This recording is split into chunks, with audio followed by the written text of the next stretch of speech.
ሄሎ ሰላም ጤና ይስጥልኝ የአተም አካዳሚ ቲዩብ ተከታታዮች፣ ዛሬ በአሚኖ አሲድ እንደ ፕሮቲን ሜታቦሊዝም ፓርት 2 ተገናኝተናል። ባለፈው በፓርት 1 የተወሰነ ፓርቱን አይተን ነበር። ዛሬ ደግሞ the fate of amino acid nitrogen በሚል በፓርት 2 ይሄንን ቻፕተር እንጨርሰዋለን ማለት ነው።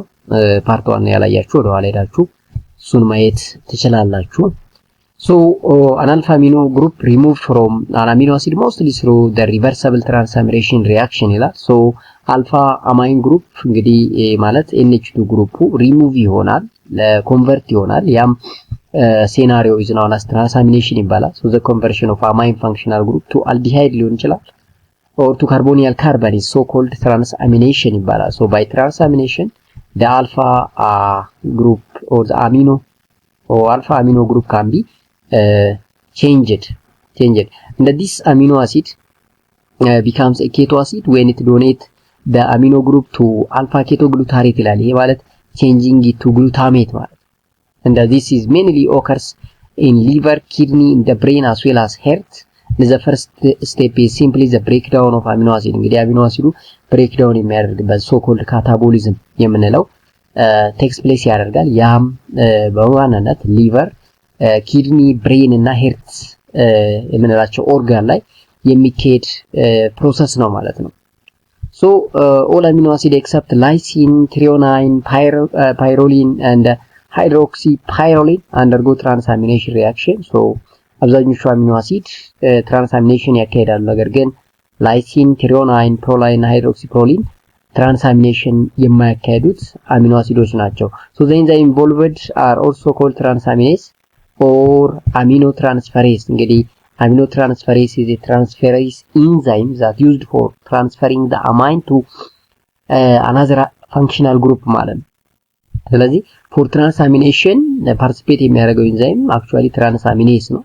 so or aminotransferase enzyme በዋናነት እንጠቀማለን። pyridoxal phosphate or PLP እንደ ኮፋክተር የምንጠቀመው ነው። so the glutamate does collect the amino group and give them off for the biosynthesis or excretion ይላል ማለት።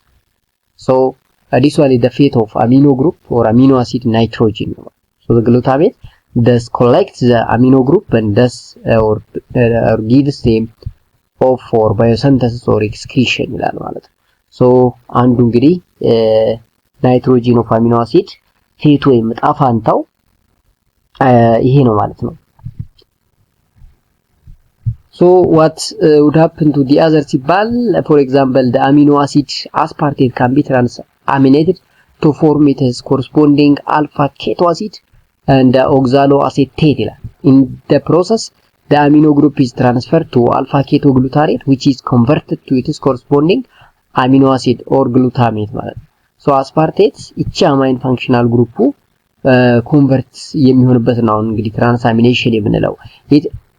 what called alpha amino acid ወደ ካርቦኒያል ካርበን እንደምታዩት ኮንቨርት ይሆናል ማለት ነው። ይሄ ሴናሪዮ ኦር ይሄ ፌኖሜና ምን እንለዋለን? ትራንሳሚኔሽን። so ትራንሳሚኔሽን ላይ PLP or pyridoxal phosphate የምንለው እንደ ኮፋክተር ያገለግለናል ማለት ነው። so aminotransferase are intracellular enzyme that have both cytosolic and mitochondrial isophore.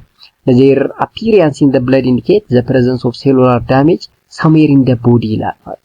ስለዚህ አሚኖ ትራንስፈሬስ የምንለው ኢንዛይም ኢንትራሴሉላር ኢንዛይም ነው። actually cytosolic and mitochondrial isoform ነው ይሄ። so appear ሲያደርግ we have to expect some cellular damage can be appear in our body. for example alt and asts are abundant in the liver or liver enzyme የምንላቸው ናቸው።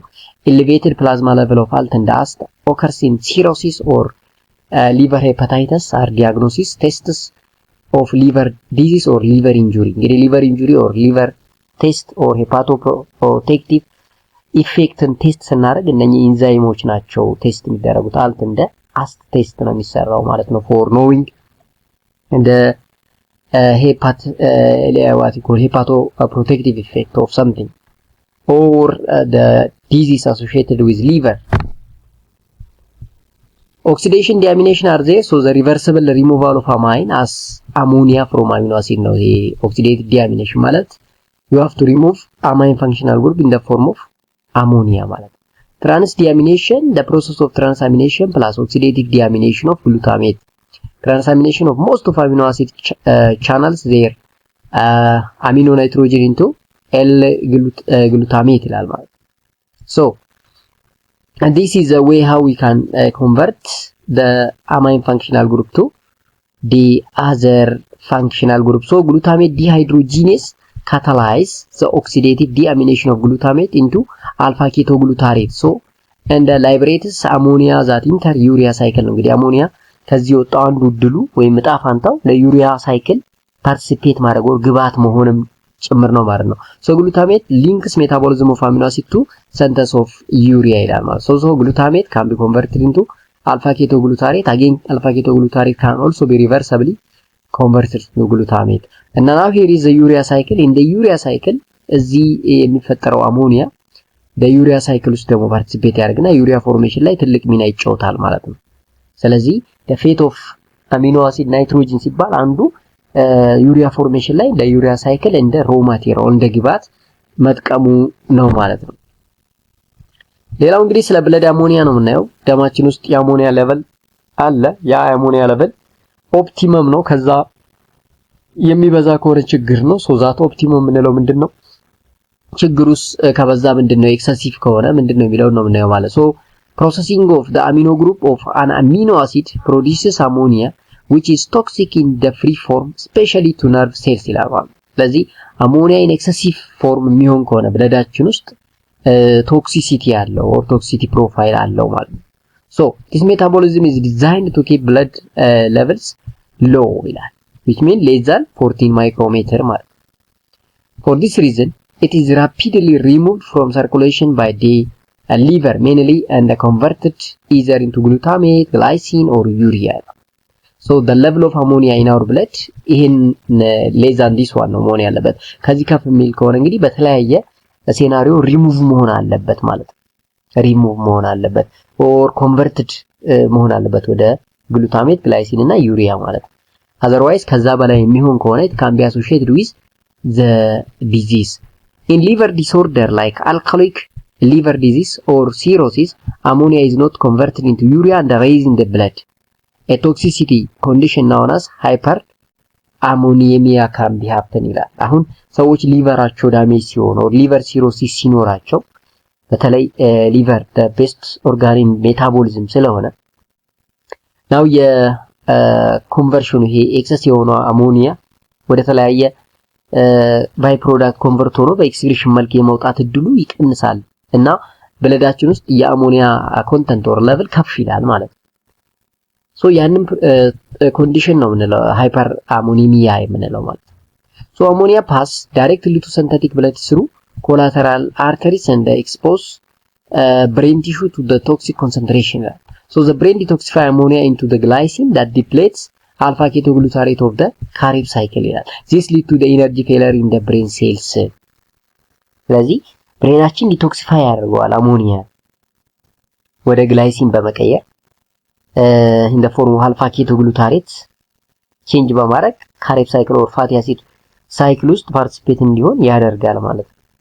ስለዚህ in short the accumulation of blood ammonia above 14 micrometer is associated with hyperammonemia ነው ማለት ነው። disposal of blood ammonia አንዱ anabolic effect ምንድነው ሲባል free ammonia removed by deamination enter the ammonia pool of the body and may be used for synthesis of urea via urea cycle, synthesis of non-essential amino acid, synthesis of purine, pyrimidine, porphyrin and sugaramine ይላል ማለት ነው። the other one is the glutamine synthesis like glutamine cycle.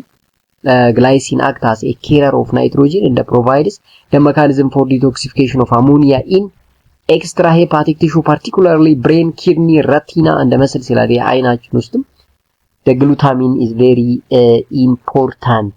So በሚለው እዚህ ጋር እንግዲህ anabolic effect ምንድነው ሲባል maybe ለዩሪያ ሳይክል ውስጥ for the synthesis of urea ሊጠቅመን ይችላል or ammonia removed by deamination ብለናል enter to the ammonia pool of the body and may be used for እንዳልነው ለዩሪያ ሳይክል or synthesis of non-essential amino acid produce ለማድረግ ኢቭን ፎር ሲንተሲስ ኦፍ ፑሪን፣ ፓይራሚዲን፣ ፖርፊሪን እና ሱጋራሚን የምንላቸውን ሲንተሲስ ለማድረግ ያገለግለናል ማለት ነው። ሌላው ግሉታሚን ሲንተሲስ ላይ ትልቅ ሚና አለው። ሶ ግሉታሚን ሳይክል ግሉታሚን አክት አስ ኤ ካሪየር ኦፍ ናይትሮጅን ፕሮቫይድ ኤ ሜካኒዝም ፎር ዲቶክሲፊኬሽን ኦፍ አሞኒያ ኢን ኤክስትራ ሄፓቲክ ቲሹ ይላል። ፓርቲኩላርሊ ብሬን፣ ኪድኒ፣ ረቲና እና መስል ሶ አስ ኤ ዲቶክሲፋየር ግሉታሚን ያስፈልጋል። ሶ ያ ግሉታሚን ሳይክል ውስጥ ደግሞ አሞኒያ ያስፈልገናል ማለት ነው። ሶ ኢን ዘ ቲሹ ዘ ግሉታሚን ሪአክት ዊዝ አሞኒያ ኢን ዘ ፕሬዘንስ ኦፍ ኤቲፒ አጌን ማግኒዥየም and the mitochondrial glutamine cyanidase to produce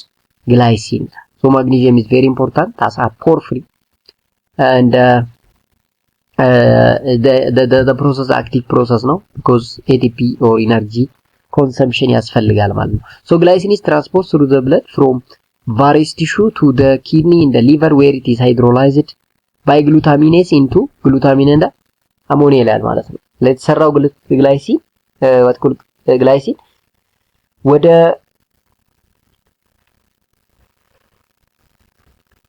ኪድኒያችንና ሊቨራችን ትራንስፖርት ከሆነ በኋላ ነው ሃይድሮላይሲስ የሚያካሄደው ማለት by using glutamines ኢንዛይም። ሶ ግሉታሚኔስ ሊቨር ውስጥ፣ ኪድኒ፣ ብሬን እንደውም ረቲና ውስጥም ይገኛል ማለት ነው። ሶ እነኚህ ኤሪያ ውስጥ የመገኘት ፕሮባቢሊቲ አለው ነው። ሶ ግሉታሚን ሳይክል ግሉታሚን ሰርቫስ የትራንስፖርት ቬክል ፎር አሞኒያ ፍሮም ብሬን ቱ ኪድኒ ኦር ሊቨር ይላል። ሶ ይሄኛው ነው ግሉታሚን ሳይክል የምንለው። እንግዲህ ግሉታሚን ሳይክል አንዱ አሞኒያን ከብሬን፣ ከኪድኒ፣ ከሊቨር ትራንስፖርት የሚያደርግ ፕሮሰስ ነው ማለት ነው። ሶ the glutamines reaction is particularly important in the kidney where the ammonia ion produced is excreted directly from into the urine as a buffer ይላል። ስለዚህ ኪድኒ አንዱ በፈሪንግ ኦርጋን ነው ብለና ባለፈው። ስለዚህ ኤክስክሪትድ ያደርገዋል በፈብ ማለት ነው። ሌላው ሜጀር ናይትሮጅን ዌስቴጅ የሚል ነው። እንግዲህ ዲፈረንት አኒማል ኤክስክሪት ኤክሰስ ናይትሮጅን አስ አሞኒያ፣ ዩሪክ አሲድ ኦር ዩሪያ። እንግዲህ የተለያዩ እንስሳት ኦር የተለያዩ ነፍስ ያላቸው ነገሮች ናይትሮጅን ኤክሰስ ወይም ደግሞ ኤክሰስ ሲሆን ናይትሮጅን በተለያየ መልኩ እንዲወገድ ያደርጋሉ። ሜቢ በአሞኒያ መልክ ወይ ደግሞ በዩሪክ አሲድ ኦር በዩሪያ መልክ ማለት ነው። ለምሳሌ ሞስት ተርስትሪያል ቨርተብሬት የምንላቸው ላይክ ሂውመን converts ammonium ion into urea which is then excreted in the urine ይላል። ስለዚህ መጀመሪያ አሞኒየም አዮንን ወደ ዩሪያ ነው ኮንቨርት የምናደርገው ማለት ነው እኛ። ከዛ በኋላ ያው በሽንት መልክ እንዲወጣ ይደረጋል ነው። ያኛው ሴናሪዮ ያን ፕሮሰስ ምን እንለዋለን? ዩሪዮቴሊክ እንለዋለን ማለት ነው። Tristerial reptiles birds converts ammonium ion into uric acid for excretion.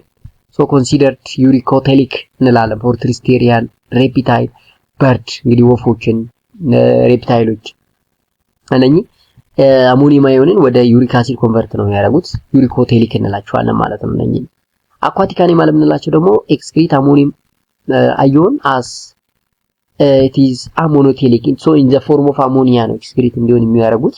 ያ ሆነ ማለት አሞኖቴሊክ ይባላል ማለት ነው። So the urine of the human also contain nitrogenous compound other than urea including uric acid from the purine metabolism, creatinine from degradation of muscle keratin phosphate and the ammonia which serve as a buffer acidic product like ketone body ይላሉ። ስለዚህ ዩሪናችን የሰው ዩሪን እንግዲህ ናይትሮጂነስ ኮምፓውንድ የምንላቸው ብዙዎቹን ይዛል። ዩሪያ፣ ዩሪክ አሲድ በተለይ ዲፌክቲቭ ሜታቦሊዝም ኦፍ ፑሪን ነው።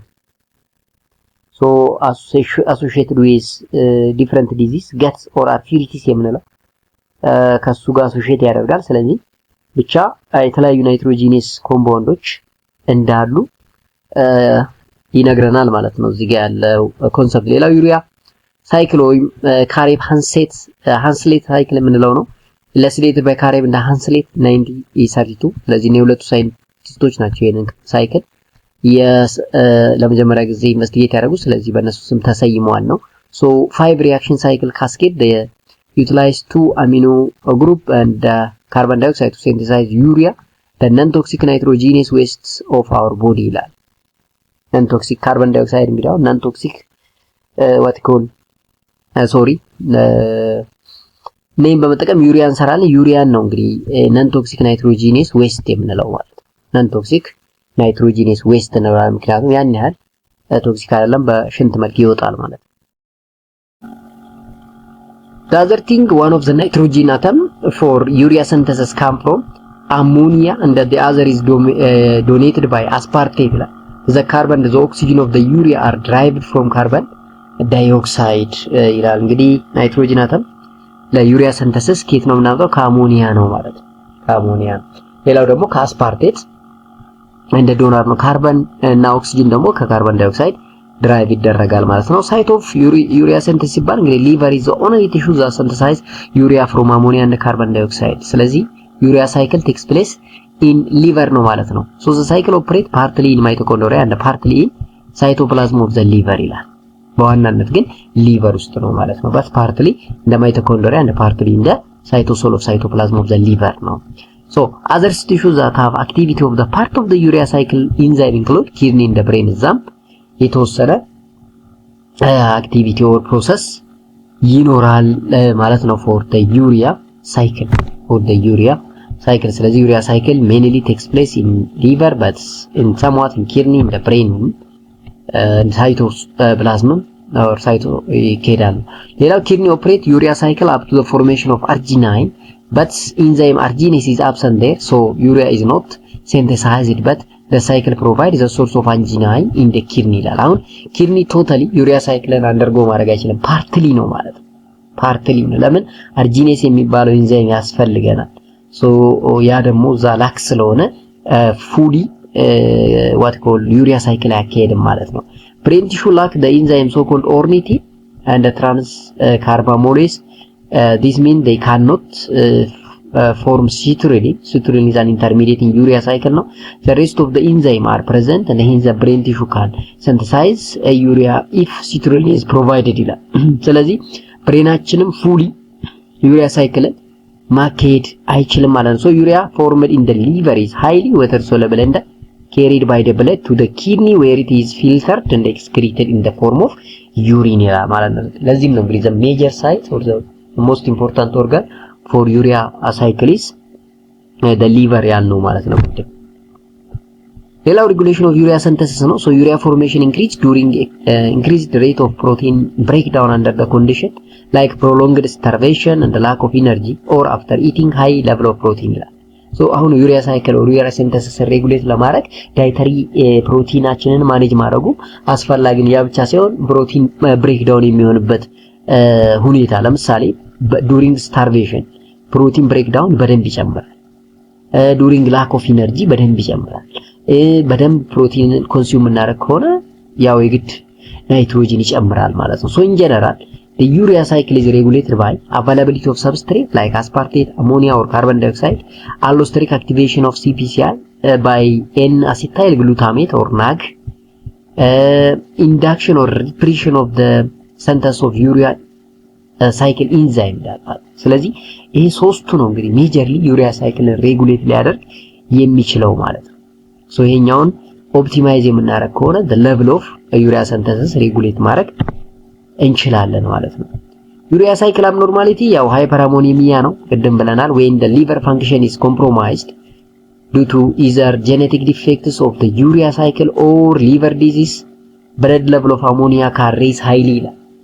ይሄ ማለት ዩሪያ ሳይክል አብኖርማሊቲ ካለ ሃይፐርአሞኒሚያ ነው የሚኖረው። ያ አብኖርማሊቲ እንዲመጣ ደግሞ ሊቨር ፋንክሽናችን ምን ሆኗል ማለት ነው? ኮምፕሮማይዝድ ሆኗል ማለት ነው። ትክክል ስራው እየተሰራ አይደለም፣ ሊቨራችን ችግር ገጥሞታል ማለት ነው። ስለዚህ ያ ሆነ ማለት ብለድ ሌቭል ኦፍ አሞኒያችን ሳንፈልግ ምን ይሆናል? ሬዝ ይሆናል፣ ከፍ ይላል ማለት ነው።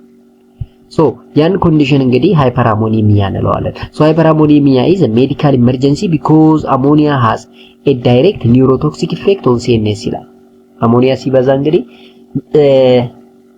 ኒውሮቶክሲሲቲ ያለው ማለት ነው። for example elevated concentration of ammonia in the blood causes the symptom of ammonia intoxication which include tremors, slurring of speech, somnolence, vomiting, cerebral edema, blurring of the vision እንግዲህ አይናችን ላይ በደንብ ችግር እንመለከታለን። ኢቨን ቮሚት የማድረግ እብጠቶች ያጋጥመናል።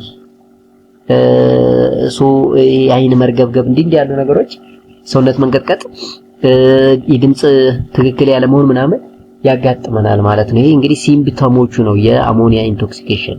ሶ አት ሃይ ኮንሰንትሬሽን አሞኒያ ካን ኮዝ ኮማ እንደ ዲስ ይላል። ስለዚህ እስከ ሞትም ሊያደርስ ይችላል ማለት ነው። ሶ ቱ ሜጀር ታይፕ ኦፍ ሃይፐርአሞኒሚያ አለ። እንግዲህ ሃይፐርአሞኒሚያን በራሱ በሁለት እንከፍለዋለን። አንዱ አኪዩርድ የምንለው ነው። ሌላው እንግዲህ አኪዩርድ የምንለው በዋናነት ሊቨር ዲዚዝ ኢዝ ኤ ኮመን ኮዝ ኦፍ ሃይፐርአሞኒሚያ ኢን አዳልት ይላል። ያው ሊቨራችን ሜንሊ የሚቸገረው ዲፌክት የሚኖረው ከሆነ ችግር የሚኖር ከሆነ እሱ ለአኪዩርድ ሃይፐርአሞኒሚያ በጣም ኮዝ ይሆናል። it may be result of an acute process, for example viral hepatitis, ischemia, hepatotoxin እነኚህ ሊቨራችን ላይ ትልቅ አደጋ ሊያደርሱ የሚችሉ ነገሮች ናቸው። ሶ acute ammonia hyperammonemia በዚህ ምክንያት happen ሊያደርግ ይችላል። cirrhosis of the liver caused by alcoholism, hepatitis, biliary obstruction may result the formation of collateral circulation around the liver, and this can be associated with acute hyperammonemia. As a result, the portal blood is shunted directly into the systematic circulation and does not have access to the liver. So the detoxification of ammonia, that is its conversion to the urea, is therefore severely impaired, leading to elevated level of circulating ammonia. Detoxification of ammonia ምን ማለት ነው? the conversion of ወደ ዩሪያ መቀየር ማለት ነው። እንግዲህ አሞኒያ ቶክሲክ ነው። ወደ ዩሪያ ከተቀየረው ግን ነን ቶክሲክ ነው። ነን ቶክሲክ ናይትሮጂነስ ኮምፓውንድ ብለናል ቅድም ዩሪያም ማለት ነው። ስለዚህ ወደዛ እንቀይራለን ማለት ነው። ያ ቶክሲቲ ፕሮፋይሉን በመቀነስ ዲቶክሲፋይ የምናደርግበት ሂደት ነው ማለት ነው። ሌላው ሄሪዲተሪ ሃይፐርአሞኒሚያ የምንለው ይሄ በጄኔቲክ ምክንያት የሚመጣ ችግር ነው። ሶ ጄኔቲክ ዲፊሸንሲስ ኦፍ each of the 5 enzyme of urea cycle have been described ይላል። when the overall prevalence is estimated to be in what called 1 in these 13,000 live births. ይሄ እንግዲህ በጣም ሬር ነው ማለት ነው። ሞስት አንድ ከ30,000 ውስጥ ማለት በጣም ትንሽ ነው ማለት ነው። ስለዚህ የዩሪያ ሳይክል ኢንዛይሞች ላይ ባለ ችግር የሚመጣ ሃይፐርአሞኒሚያ ነው ሄሪዲተሪ ሃይፐርአሞኒሚያ የምንለው። ሶ ኦርኒቲን transcarbamylase deficiency, which is X-linked, is the most common of this disease, affecting the male predominantly through female carriers have been clinically affected በብዛት ወንዶችን ያጠቃል። So all the other urea cycle disorder follows autosomal recessive inheritance pattern. In each case, the failure of synthesize urea lead to the hyperammonemia during the first week following the birth ይላል። ይሄ እንደተወለዱ እንግዲህ ዩሪያ ሲንተሲስ ፌለር ያደርጋልና ያ አሁን ማለት ደግሞ አሞኒያ ክምችት አለ ሃይፐርአሞኒሚያ የምንለው አሶሺየት ያደርጋል ማለት ነው። so the symptoms include many of the neurologic manifestation of acute hyperammonemia, but they are seen mainly in infant and frequently lead to the mental retardation ይላል። ይሄ ልጆች ላይ በደንብ ሀፕን ስለሚያደርግ የማስታወስ አቅማቸው የብሬን ፋንክሽናቸውን የማዳከም ብሬን ኦር ሜንታል ሪታርዴሽን የማምጣት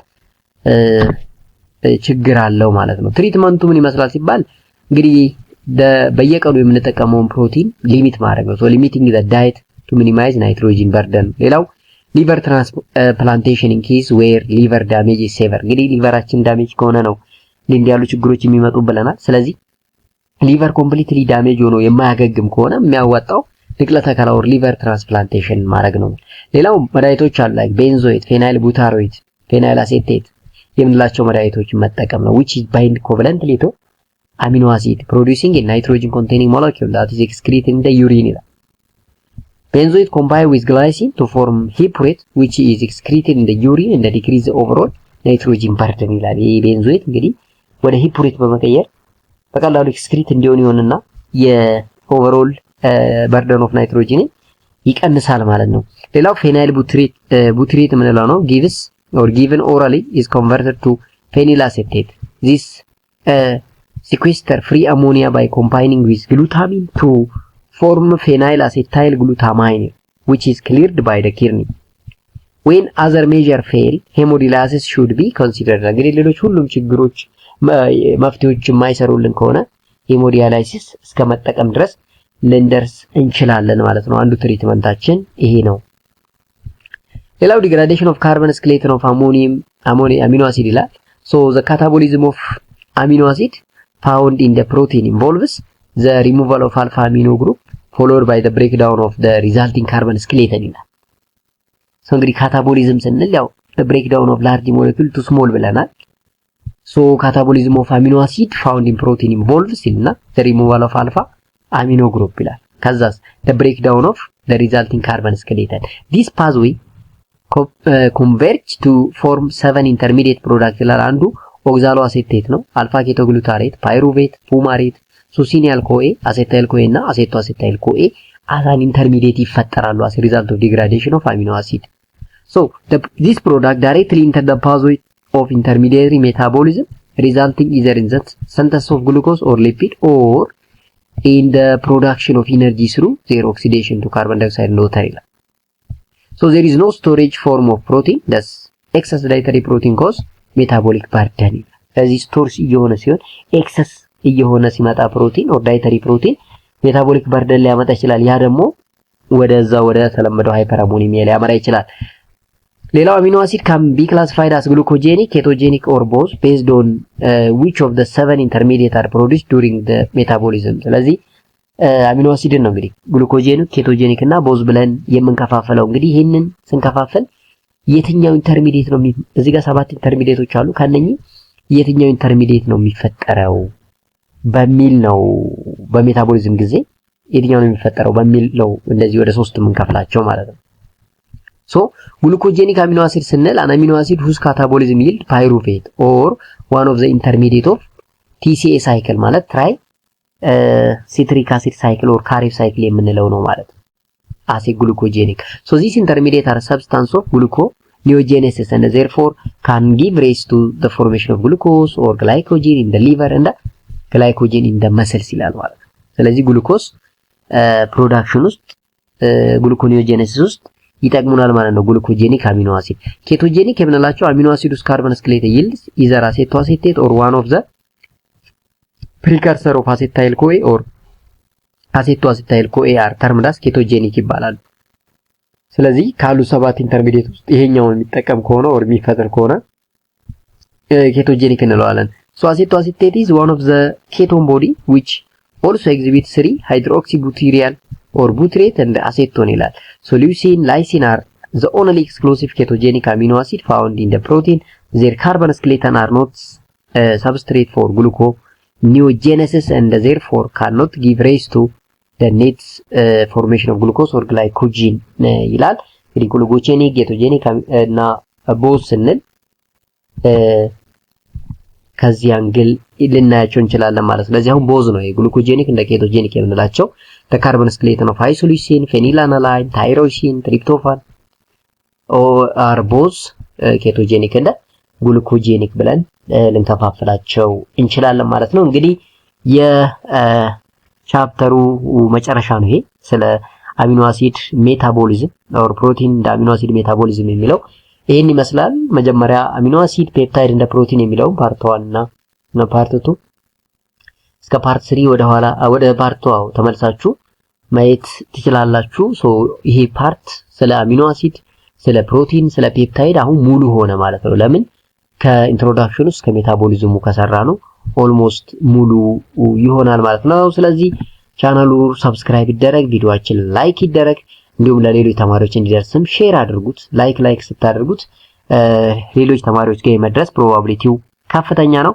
ቀጣይ ስንገናኝ ከዚህኛው ቻፕተር አሁን ከሰራ ነው ከባለፈው ቻፕተር 5 አሚኖ አሲድ ፕሮቲን እና ፔፕታይድ ከሚለውና ስለ አሚኖ አሲድ እንደ ፕሮቲን ሜታቦሊዝም ከሚለው ላይ ጥያቄዎች የፈተና ኤግዛም ጥያቄዎችን እንሰራለን። ከዛ በሚቀጥለው ወደ ሌላኛው እናልፋለን ማለት ነው። ስለዚህ ያንን ቪዲዮ ይዘን እስከምንመጣ እንግዲህ ሰላም ቆዩ።